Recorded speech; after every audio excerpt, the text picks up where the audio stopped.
ஹல்லேலூயா. கர்த்தருடைய பரிசுத்த நாமத்திற்கு மகிமை உண்டாவதாக. ஆண்டவராகிய இயேசு கிறிஸ்துவின் நாமத்தினாலே பரிசுத்த ஆராதனைக்கு வந்திருக்கிறதான ஒவ்வொரு தெய்வ பிள்ளைகளுக்கும் வாழ்த்துதலையும் ஸ்தோத்திரங்களையும் தெரிவித்துக் கொள்கிறேன். ஹல்லேலூயா. நாம் வாசித்திருக்கிறதான இந்த சங்கீத பகுதியை பார்க்கும் பொழுது தாவீது ராஜா எழுதினதான ஒரு சங்கீத பகுதியாயிருக்கிறது. நிகினோத் வாத்தியம். நிகினோத் வாத்தியம் என்று சொல்லும் பொழுது ஸ்ட்ரிங் இன்ஸ்ட்ருமெண்ட்ஸை வைத்து வாசிக்கப்பட்டதான ஒரு சங்கீத பகுதியாயிருக்கிறது. செமினீத் ராகம் என்று சொல்லும் பொழுது சுதியின் இசையோடு கூட பாடப்படுகிறதான ஒரு சங்கீதமாக இருக்கிறது. இந்த சங்கீதத்தை தாவீது துன்பத்திலும் கண்ணீரிலும் தேவனை நோக்கி அவருடைய இரக்கத்திற்காகவும் விடுதலைக்காகவும் கர்த்தரை நோக்கி ஜெபித்து பாடுகிறதான ஒரு சங்கீதமாக இருக்கிறது. இந்த சங்கீதத்தை பார்க்கும் பொழுது உருக்கமான ஜெப வேண்டுதலை குறித்து எழுதப்பட்டு இருக்கிறது. இந்த சங்கீதத்திலே நம்முடைய தியானத்திற்கென்று நாம் எடுத்துக்கொண்டதான வசனம் 6ஆம் சங்கீதம் 8-9 வசனங்களை நாம் வாசிப்போம்.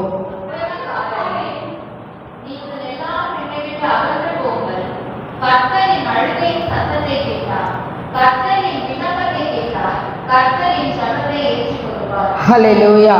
இங்கு நாம் பார்க்கிறோம், அழுகையின் சத்தத்தை கேட்டால், விண்ணப்பத்தை கேட்டால் ஜெபத்தை ஏற்றுக்கொள்வார். ஹல்லேலூயா, ஹல்லேலூயா. சிமிலராக பார்த்தா சத்தம், விண்ணப்பம், ஜெபம் எல்லாமே ஒன்று போல இருக்கும். ஆனால் லைட்டான ஒரு டிஃப்ரென்ஸ் இருக்கு. ஹல்லேலூயா, ஹல்லேலூயா, ஹல்லேலூயா. ஜெபம் என்பது தேவனோடு பேசுவது. ஹல்லேலூயா. அழுகையின் சத்தம் என்பது தேவனை நோக்கி கூப்பிடுவது. ஹல்லேலூயா. விண்ணப்பம் என்பது தேவனிடத்தில் கேட்டுக்கொள்வது. ஹல்லேலூயா, ஹல்லேலூயா, ஹல்லேலூயா. ஜெபம் என்றால் தேவனோடு பேசுவது.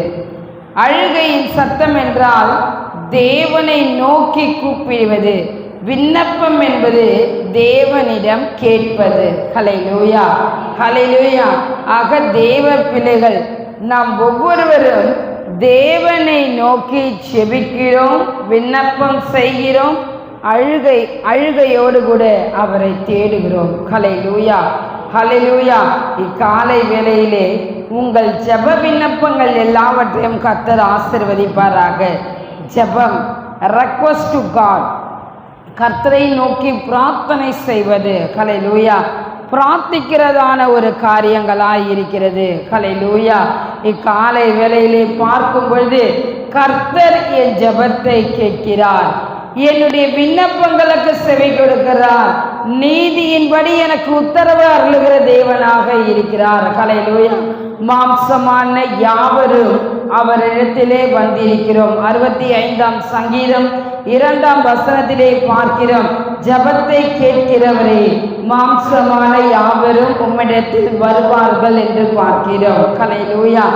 தேவ பிள்ளைகள் ஜெபம் பண்ணுவதற்கு ஜாக்கிரதை உள்ளவர்களாக இருக்க வேண்டும். ஒவ்வொரு தேவ பிள்ளைகளும் தனிப்பட்டதான ஒரு ஜெபம் நம்முடைய வாழ்க்கை தேவை.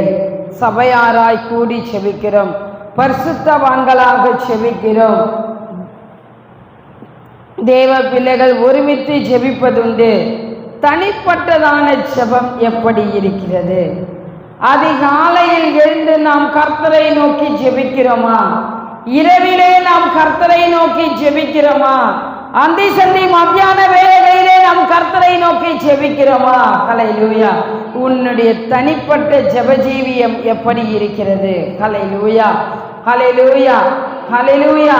இயேசு கிறிஸ்து மலை பிரசங்கத்திலே உபதேசித்து சொன்னதான போதனைகளிலே பார்க்கும் பொழுது ஜபத்தை குறித்து வலியுறுத்தி சொல்லியிருக்கிறார். ஹல்லேலூயா. மத்தேயு சுவிசேஷ புஸ்தகம் 6ஆம் அதிகாரம் 6ஆம் வசனத்தை நாம் வாசிப்போம்.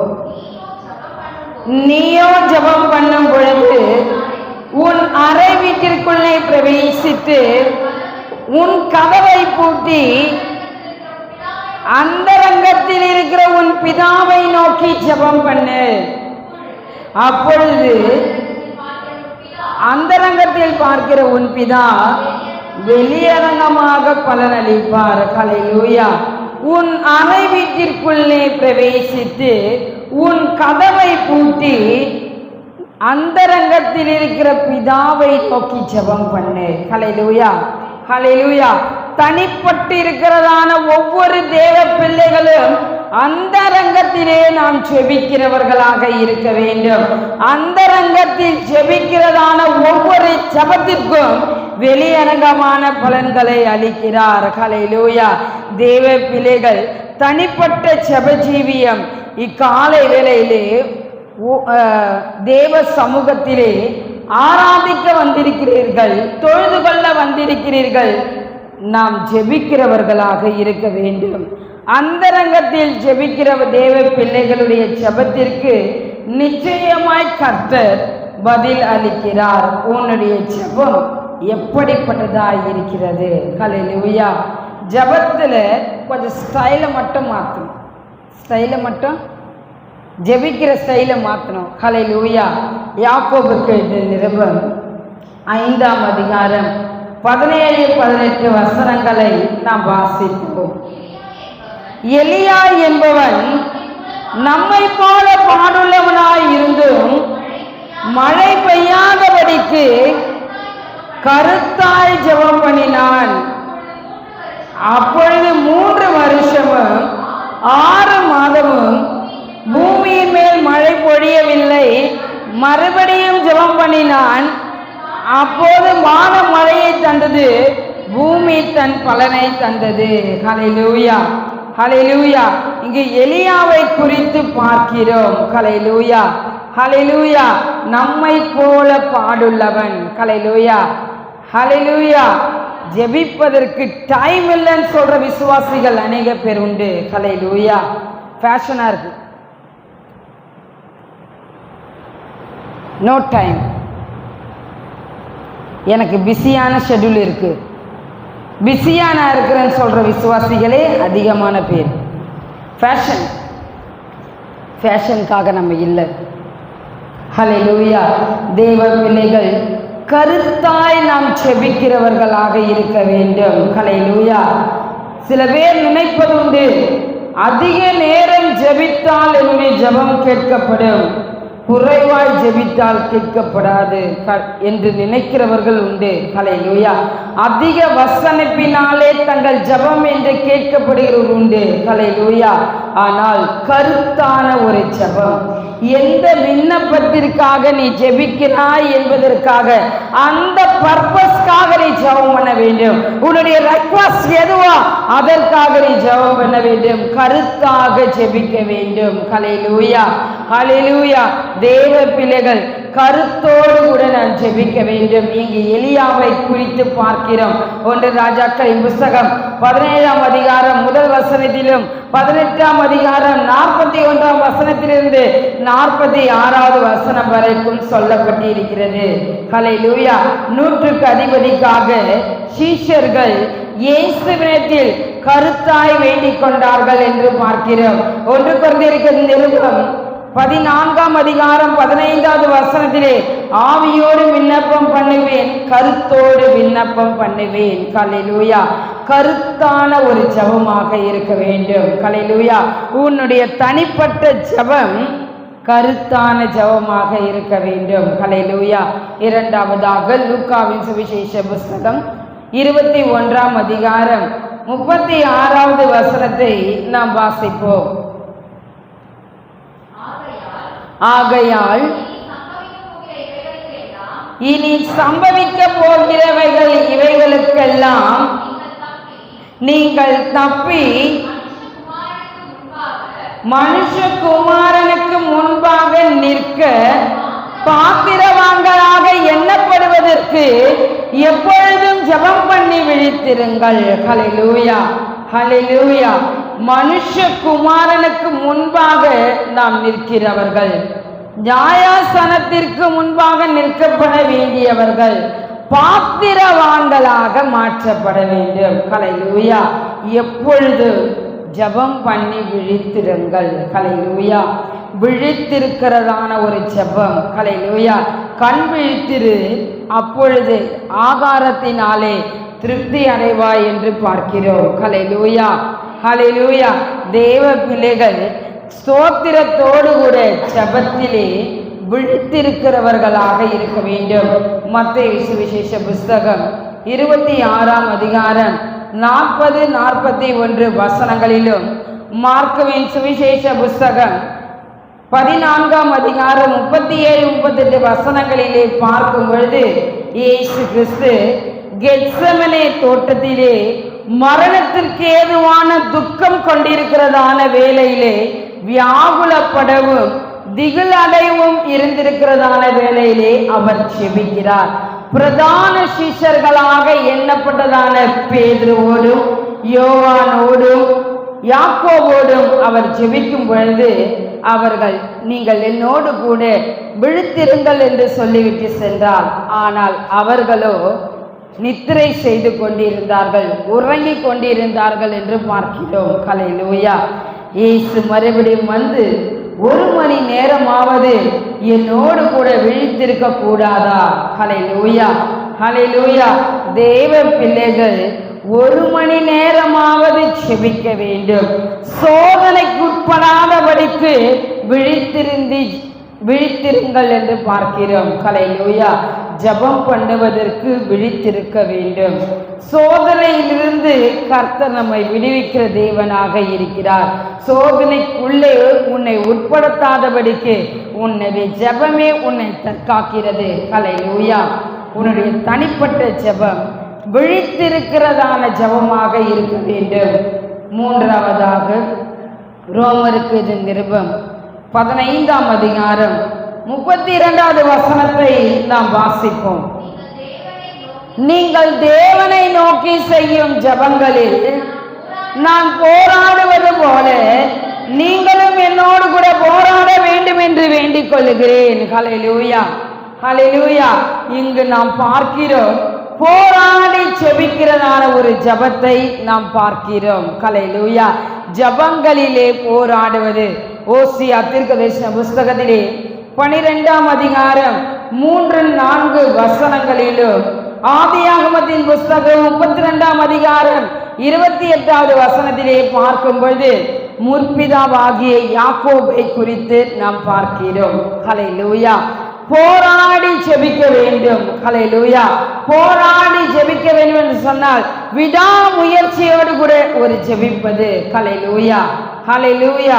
நாம் நன்கு அறிந்ததான வேத பகுதி, யாக்கோபு தனக்கு இருந்ததான மனைவி மக்களையும் தனக்கு சவதரித்ததான பொருட்களையும் உடைமைகளையும் வேலையாட்களையும் எல்லாவற்றையும் அவன் அக்கறைப்படுத்தினான். ஹல்லேலூயா. அக்கறைப்படுத்தின பின்பு யாபோக்கு என்கிறதான நதியிலே அவன் செபிக்கிறான். ஹல்லேலூயா. ஹல்லேலூயா. எப்படி அவன் போராடி செபிக்கிறான் என்றால், முதலாவது தூதனானவரோடு கூட போராடுகிறான். பொழுது விடியும் அளவும் போராடுகிறான். மூன்றாவதாக தன் பலத்தோடு கூட அவன் போராடுகிறான் என்று பார்க்கிறோம். ஹல்லேலூயா. ஹல்லேலூயா. தேவ பிள்ளைகள், தூதனானவர் சொல்லுகிறார், பொழுது விடுகிறது, நான் போக வேண்டும் என்று சொல்லும் பொழுது, நீர் என்னை ஆசீர்வதித்தால் ஒழிய உம்மை போக விடேன். ஹல்லேலூயா. தேவ பிள்ளைகள், விடுகிற பொழுது விடியும் அளவும், ஹல்லேலூயா, அப்பொழுது ராத்திரியிலிருந்து அவன் ஜெபம் பண்ணியிருப்பான். ஹல்லேலூயா. தேவ பிள்ளைகள் ஜெபிப்பதுண்டா? அதிகாலையிலே தேவ சமூகத்தை நோக்கி நாம் ஜெபிக்கிறவர்களாக இருக்க வேண்டும். ஹல்லேலூயா. ஹல்லேலூயா. ஹல்லேலூயா. தேவ பிள்ளைகள், பொழுது விடியும் அளவும் யாக்கோபு போராடினான். தன் பலத்தோடு கூட அவன் போராடினான். உன்னுடைய பெயர் என்னவென்று கேட்கும் பொழுது யாக்கோபு என்று சொல்லுகிறான். இந்த யாக்கோபை இஸ்ரவேலாக கர்த்தர் மாற்றினார். தேவனோடும் மனிதனோடும் போராடி மேற்கொண்டவன். ஹல்லேலூயா. இஸ்ரவேல் என்று சொன்னால் தேவனோடும் மனிதனோடும் போராடினவன். ஹல்லேலூயா, ஹல்லேலூயா. தேவ பிள்ளைகள், இன்று நாம் செபிக்க வேண்டும். போராடி செபிக்கிறவர்களாக இருக்க வேண்டும். உன்னுடைய தனிப்பட்ட ஜெபத்திலும் நீ போராடி செபிக்க வேண்டும். நான்காவது காரியமாக ரோமருக்கு நிருபம் 12ஆம் அதிகாரம் 12வது வசனத்தை நாம் வாசிப்போம். நம்பிக்கையிலே சந்தோஷமாய் இருங்கள், உபத்திரவத்திலே பொறுமையாய் இருங்கள், ஜெபத்திலே உறுதியாய் தரித்திருங்கள். ஹல்லேலூயா. உறுதியாய் இருக்க வேண்டும் உன்னுடைய ஜெபம். ஹல்லேலூயா, ஹல்லேலூயா. ஸ்டேபிளான ஒரு ஜெபம். ஹல்லேலூயா. உன்னுடைய பிரேயர் எப்படி இருக்க வேண்டும்? ஸ்டேபிளான ஒரு பிரேயரா இருக்கணும். உறுதியான ஒரு ஜெபமாக இருக்க வேண்டும்.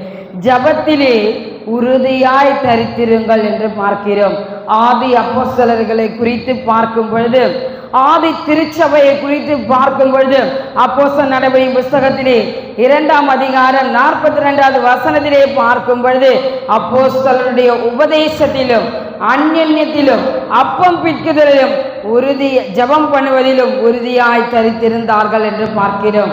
எபேசிய நிருபம் 6ஆம் அதிகாரம் 18வது வசனத்திலே பரிசுத்தவான்களுக்காக செய்யப்படும் வேண்டுதல்கள் எல்லாம் மன உறுதியோடு கூட நீ வேண்டுதல் செய்ய வேண்டும். ஹல்லேலூயா. ஆவியினாலே ஜெபம் பண்ணி விழித்திருங்கள் என்று பார்க்கிறோம். ஹல்லேலூயா. உறுதியான ஒரு ஜெபமாக இருக்க வேண்டும். உன்னுடைய தனிப்பட்ட ஜெபம் உறுதியான ஜெபம். ஹல்லேலூயா, ஹல்லேலூயா, ஹல்லேலூயா, ஹல்லேலூயா. ஐந்தாவது காரியமாக லூக்காவின் சுவிசேஷ புஸ்தகம் 18ஆம் அதிகாரம் 1 வசனத்தை நாம் வாசிப்போம். சோர்ந்து போகாமல் எப்பொழுதும் ஜெபம் பண்ண வேண்டும். ஹல்லேலூயா, ஹல்லேலூயா. எப்பொழுது ஜெபத்திற்கு சோர்வு வருகிறது?